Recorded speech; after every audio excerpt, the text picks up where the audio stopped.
Good morning, Bardstown and Nelson County, and welcome to Bradford and Brooks. Jim Brooks and Margie Bradford with you this morning, as we are every Wednesday morning at 11 o'clock. Good morning, Margie. Morning, Jim. Well, I hope that you weathered the yesterday's stormy weather. Okay. I did. I spent part of the morning down in my basement in my bathrobe. Well, I tell you, it was rough in parts of Nelson County, especially northeast Nelson, where I think they did confirm a tornado touchdown. Right.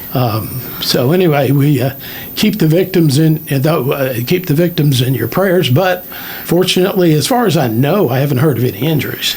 No, and in Louisville, where they did have touchdown in Oldham County. Right. Had some pretty serious damage there.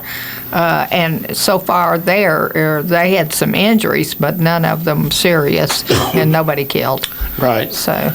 Right. Well. And they had. That's, I guess, one result of the fact that they get the message out early and people can take shelter. Yeah. Although there were a couple of semi-trucks who were overturned. Yeah, I know. And that takes some wind to right, and the drivers climbed out of them. Yeah. So lucky all around there. Well, as a promote on social media, Margie and I our guest today, our very special guest, 50th District State Representative Candy Massaroni, and State Senator Jimmy Higdon will be joining us in just a few minutes by telephone. And Candy, we're happy to have you with us. Thank you for having me today. And we'll be talking everything General Assembly today.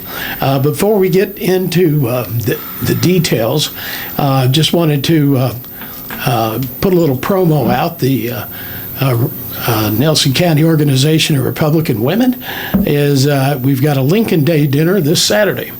And I think it's at Maywood, I believe, yes. Right? Maywood, the Bardstown Country Club at Maywood is the official title. Anyway, you can go to check out the Republican Women's Organization on social media. I've got a link to it on the Nelson County Gazette on a banner ad. You can't miss it. Bright red banner ad with Abe Lincoln on it. And then also, Margie, I got an email a couple of days ago that the Democratic Women's Club it has a dinner coming up this month too. Yes, we do. And forgive me, I cannot remember the exact date right now. But we're going to have a wonderful speaker. It's a young lady who's a Bardstown High School student who's a poet laureate. Mm-hmm. She's and she had won the Daughters of the American Revolution essay contest. She's a wonderful speaker and just far beyond her years, and very inspirational. Well, it's good to see the parties having their events, close together. I don't know that I'll be going to the Democratic one, but I've been to Democratic functions before because I have a lot of friends who are Democrats. And, we hope so. Though I will tell you that it gets a little old, your party being the butt of the jokes. Well, I am sure that if I attended yours, I would be having the same.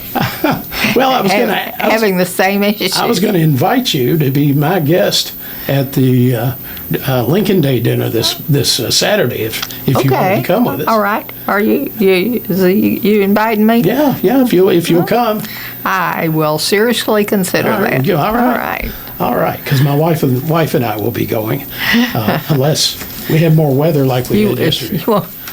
You won't get drummed out for bringing in. Well, I hope not. We've been partners for too long to split on party lines. Oh no, well, no, we're not doing that. All right. Well, as mentioned, we'll be talking all things Kentucky General Assembly. Jimmy Higdon will be joining us soon. Well, Candy, this is I guess your second General Assembly as a member of the House. It is my first budget session. That's right. So it was exciting.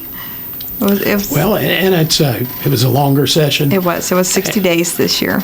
Yeah, and well, how was it? Of course, last year, there's a lot of on-the-job training. There was. But, I got baptized quickly last year with the House Bill 5, but this year was good. It was really interesting. We did pass I think a pretty conservative budget, and I will definitely go over some of those items with you. So. All right, and you all have what, 2 days to go back for vetoes? We have 2 days for vetoes. So. All right, and I know it's always interesting to see what the governor what he may veto and what he may not. As long as he don't veto my bills, I'm just teasing. So. Well, with the majority, the possibility of overriding vetoes is still there unless there's a veto after the 2-day period. Yes. So. All right. Well, let's talk specifically. I published a letter to the editor in the Nelson County Gazette yesterday referring to Ian's Law, or to creating an Ian alert. Yes, that was actually, I'm very excited about that one. It came to fruition when this little boy named Ian, his grandmother came to me, and she was trying to get some legislation passed. Her grandson had got out of a children's home in Ohio, went to the Ohio River and drowned. So what an Ian's alert is, it's specifically tailored to autistic children, and unfortunately, eloping is an issue with many autistic children, and they seem to have a tendency to go towards water, and so this is just an alert to put out to local communities, similar to the Amber Alert, that there's a child that got out of his home and he could be in danger. That way the neighborhoods can kind of go out and start searching and looking for the child. So I think it's a great piece, and I was very fortunate. Senator Yates, he allowed me to attach that to his Shantae Alert, which is an alert for adults that's missing. So we kind of worked together and got both pieces of legislation through. Yeah, I guess they're both very similar in They nature. are. One's for adults that's endangered, and one's for... Like someone who may be suffering from dementia or... No, this one's more for like... the Shantae Alert was named after a 19-year-old, I think she was 19-year-old female that got kidnapped, basically. And there's no alerts for adults that get abducted. So this was basically for adults that gets... Amazing. No, I did not know that. So he was very gracious, and we worked together, and we're both very excited, and hopefully it will save some lives in Kentucky. All right. Let's see. Trying to... Well, one of the bills I wanted to ask about is House Bill 275. That would ensure that all public schools and certified non-public schools can't enter into a non-disclosure agreement regarding misconduct regarding minors or students. The information I read says Kentucky had 756 victims of child sexual abuse in 2022, and that part of those, some of those were teachers who had taken advantage of their students. Yes, this is actually a really great piece of legislation. It's needed, and hopefully it's going to be countrywide. Can you hear? Okay. Yeah. We have Senator Higdon. Okay, so this legislation, it will prevent teachers from going into the non-disclosure agreements, or actually investigations to be complete if there's accusations. A lot of times teachers will, and we have awesome, amazing teachers, but unfortunately we do have a few bad apples, like in every career. Right. So it will prevent them from going to a different school. All right. Which has happened. All right. Well, we have Senator Jimmy Higdon on the telephone. If I hit all the buttons in the right order. Let's see.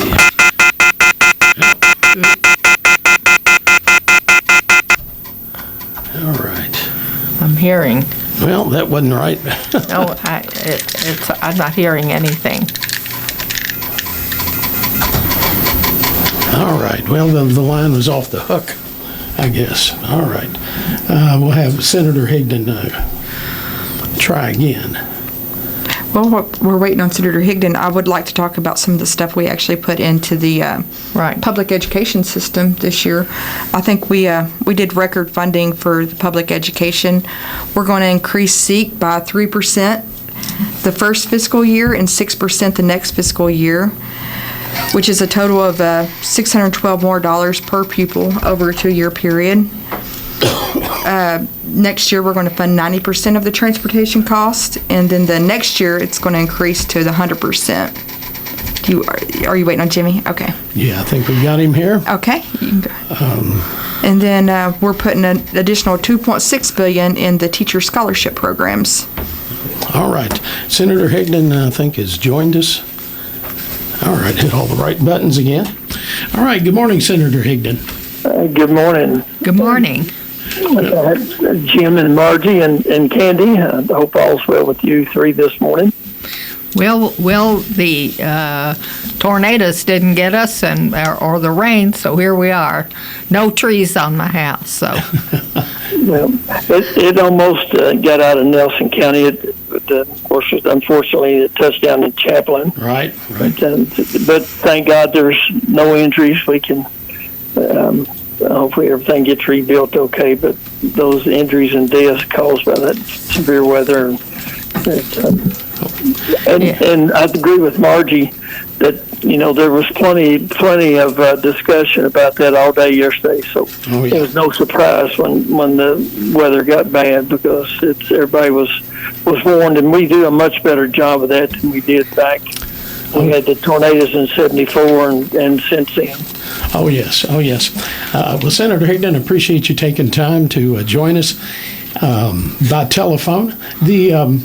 And I guess we've been talking with Representative Massaroni, and wanted to talk with you about the budget. And I know at fiscal court yesterday morning there was a lot of discussion about road money and how Nelson County fares in the final estimation of how things will shape up. Well, Nelson County and the roads that he was probably excited about, I forget the exact amount, but it was several dollars. It was well short of $1 million, but it was and that was all for county roads. And of course, Representative Massaroni and myself worked on the road plan, and Nelson County. There's a lot of needs in Nelson County, but one of the things that we worked together on, and that hopefully comes to fruition, that we authorized in the road plan 3 additional regional offices for driver's license. And I know that's something that Representative Massaroni has worn me out on, to make sure that we worked on getting a regional office here in Bardstown, and hopefully that'll come to be. Now, that's not decided yet, but that's the It's not. The intent. It's not. That's still up in the air. But that's there's like I said, there is hope on that. Who makes that decision, Senator? Well, that'll come out of the transportation cabinet. Okay. Secretary Gray and his crew, Matt Cole and Rebecca Jackson. They will probably make the recommendations, Right. and then be signed off by Secretary Gray. Well, Jimmy, how do you think the budget will fare once the governor takes a close look at it? I know that competing, he'd presented his desires earlier in the session. He did, and that's the process. The governor gives it to the House, and they put their signature and their what they think is proper. They change the governor's budget and send it over to the Senate, and then the Senate changes the House budget and sends it back to them. Then the conference committee gets together and they decide. Out of the 3 budgets, what items come and what items go, and it's a compromise, and it's part of the process. And usually, what comes out in the end is a good process. I know the House and where Candy is there. One of their goals was to make sure that they kept enough in the budget or in the rainy day fund to our budget reserve trust fund to make sure that we hit our income tax triggers in 2025, and it would drop Kentucky's income tax rate from 4% to 3.5%. And I really think that'd be a game changer here in Kentucky. Get our income tax down. Right now, Indiana's about is at about 3%, and Tennessee's at 0%. They're a tough competitor when it comes to attracting business and industry, and Right. so I think that takes us in the right direction, and I think there's a lot that envision us getting to 0, that's not in the immediate future, and I think it's good to have a goal. Now, Senator, will the in 2025, if the income tax rate drops, will that also be coupled with an increase in the state sales tax? Well, no, Okay. not necessarily. We dropped it from 6% 3 years ago to 4% today, and we did expand the base. We did expand the sales tax to some services. We did a study when I was a freshman, like Representative Massaroni. There was a study put out by Dr. Fox from the University of Tennessee, and he did a very thorough review of Kentucky's tax system, and he said he said then in 2002 that it was antiquated, and Kentucky need to align their tax more on consumption taxes rather than income. And that's the most fair way to tax people is on consumption, because we all have a choice how much we consume. So we do have a choice whether or not we're paying sales tax. If you're taxed strictly on your income, you have no choice. It's when you get your check, that money's already taken out. So we're trying to get to consumption tax, and there's not been any mention of raising the sales tax any at all. So I don't know exactly what the plan is. Well, the only reason I mentioned it, Senator, is that in Tennessee they have no income tax, but they have a higher sales tax, and I guess they have districts and municipalities, I guess, that can add to the sales tax depending on their local needs. I think that's correct. Right. I think Tennessee's sales tax is 7%, and local communities can add up to 2 3/4% on top of that. Mm-hmm. They also tax food and medicine, which I don't see us ever doing here in Kentucky. All right. Now let's take a look at education and how the state budget came down, because there's a lot of money that the General Assembly has to deal with, and a lot of money goes into education. Yeah, and I think we actually made the largest increase in funding since the current system, the Kentucky Education Reform Act, were created. Mm-hmm. So I know I've talked to several of the superintendents, and we've talked to people across the state, and it's not everything that they wanted, but I mean I think it's going to give the superintendents an ability to give teachers a pretty good pay raise. So we increased the SEEK, like I said, by 3% in the first fiscal year, then 6% the next fiscal year funding. Again, a big issue was transportation. Yes. We're funding that next year at 90%, and then it goes to 100% the next year. And $4.8 million for the pilot teacher recruitment student loan forgiveness program. I mean, we're having a hard time getting qualified teachers or people into the teacher career field, so I'm hoping some of this is an incentive for them. $7.3 million in additional funds for student teacher stipend programs, so the student teachers will actually get some money in their pockets while they're that was a very good move on the House's part. These when you graduate, you have to go out and do your student teaching, and you receive no pay for it. So you go to most likely a town that you had to rent a place to stay and or commute, and so this does give a stipend to those teachers that go out to do their student teaching, and that was probably one of the better things that came out of the House budget was that. After Cara, there was a program that had experienced educators who served as mentors or, monitored young teachers in their first year to help them along and also weed out people who really can. That program is no longer in effect, and I wonder if there's anything that the legislature has thought about restoring that at any point, because it was such a great help.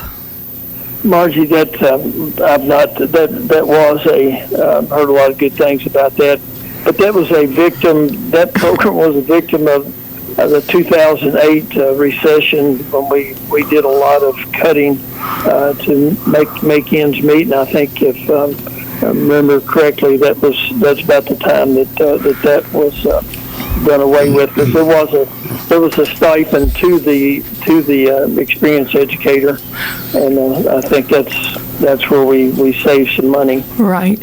And another thing, Margie, we were looking at, a lot of these teachers, we have wonderful teachers, but there is so much put on them, and some of it's unintended consequences from the legislators. So one of my biggest priorities was trying to get some of the stuff that we're forcing the teachers to do off of them and allowing them to actually do their job and no extras, So.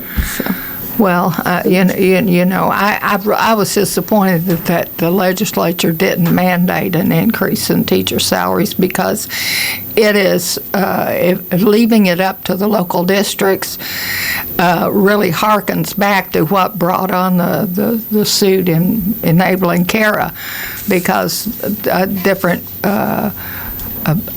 tax bases in those counties does not allow them to give substantial. All right. And Jimmy I just want to brag on him for a minute. He is the road master. So I have never seen anybody who knows every road in the state of Kentucky, and it's been an honor just watching him work on these roads. He does a fabulous job. So. I have the best job in the Kentucky State Senate. I get to spend about $7.5 billion every 2 years, and it's pretty much. I have one assistant, and we logged a lot of hours doing the transportation. But I will mention too that the pop-up events that are held at the library, and I know those have been very successful. So we want to do anything we can to prevent people from having to go to the regional office. Right. Now, one of the things a lot of people are going for is the real ID. Right. If you have a passport, you already have a real ID. So if you have a passport and you're worried about being able to travel in May of 25, when I seriously doubt if real ID will, even then they'll probably move the goalposts again. And real ID is the reason for the circuit court clerks not doing the driver's license anymore. Right. So my protest to the real ID is I have my passport card and my billfold, and I never intend to get the real ID. So if you have, and the military ID is also a real ID. Right. So there's a lot of workarounds there, because we definitely don't want people to have to go to that regional office unless it's absolutely necessary.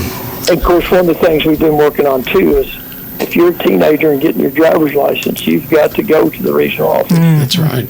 And we're trying to change that. We appropriated some money for new driver's license. I guess the update on the technology, the computer and the mainframe that they're using is held together right now with duct tape and paper clips, and it's been around a long time.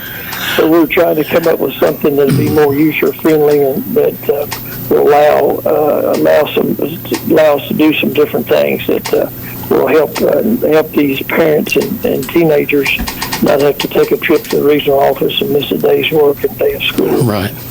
But if you have one, if we're fortunate enough to get the one in Nelson County, that won't be the case. But anyway, that's. All right. Well, Senator Higdon, thank you so much for your time today. Yes, thank you, Senator. Well, thank you all, and y'all have a great day. And Representative Massaroni, thanks for all you do. Thank you. All right. We'll talk to you again soon, Senator. Thanks. All right, Senator Jimmy Higdon, and we have some commercial messages we need to get in. We'll be back after that here on I've Bradford never and seen Brooks. a man that can.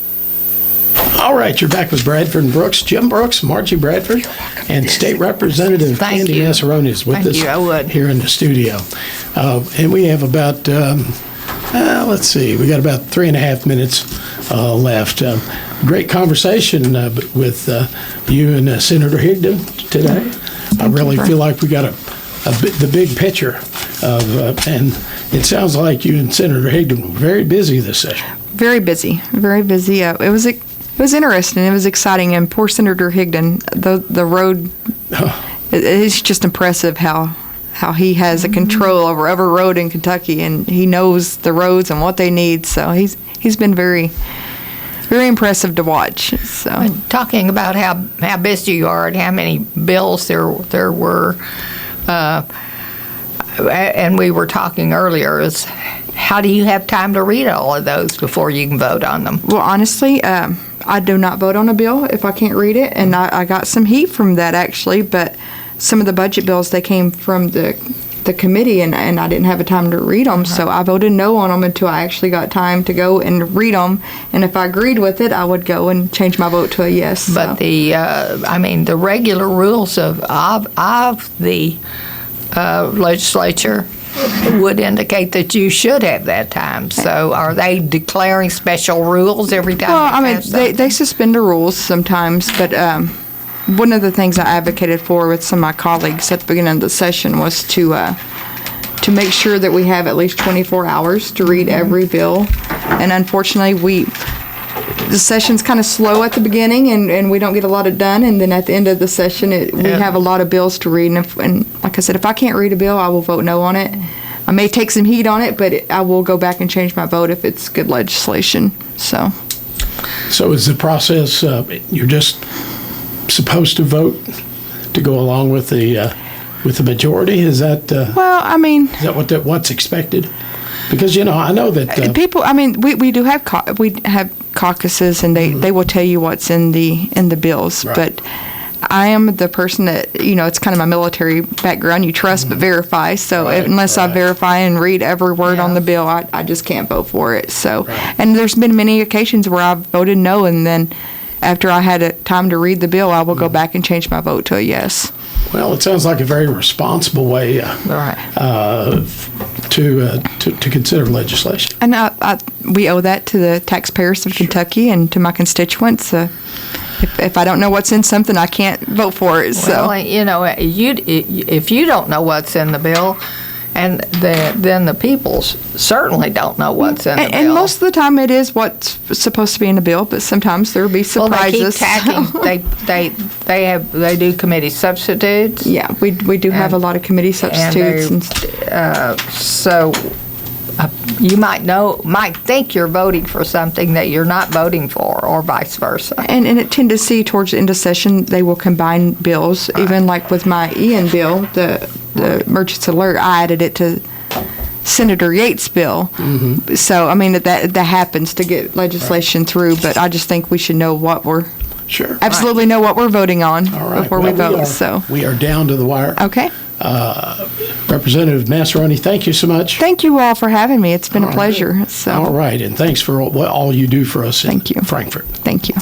All right, that'll do it for Bradford and Brooks. Margie and I will be back next week, and I'm not sure. I don't think we have a guest lined up, but we're working on it. We appreciate you listening today, and again, thanks to Candy and State Senator Jimmy Higdon.